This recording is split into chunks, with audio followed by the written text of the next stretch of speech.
तर चला बघूया हा मेकअप मी कसा क्रिएट केला. सगळ्यात आधी सगळ्या गोष्टी मी नीट ऑर्गनाईज करून ठेवलेल्या होत्या.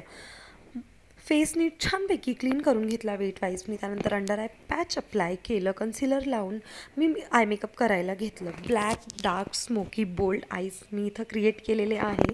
त्यानंतर अंडर आईज क्लीन करून मॉइश्चरायझर अप्लाय करून एक सुंदरसा जेंटल मसाज मी दिला.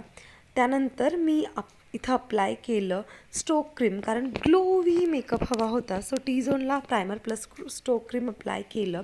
डार्क कलरच्या कन्सिलरने कलर करेक्शन केलं. त्यानंतर फाउंडेशन स्किन टोनच्या अकॉर्डिंग मिक्स करून फेस आणि नेकला छानपैकी कवर करून घेतलं. Natural pink glossy blush apply केला.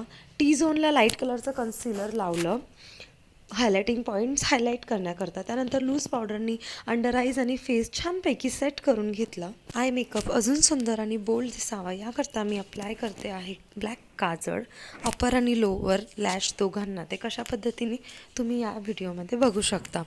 त्यानंतर मी आयलॅशेसला ग्लू लावून आयलॅशेस अप्लाय केले.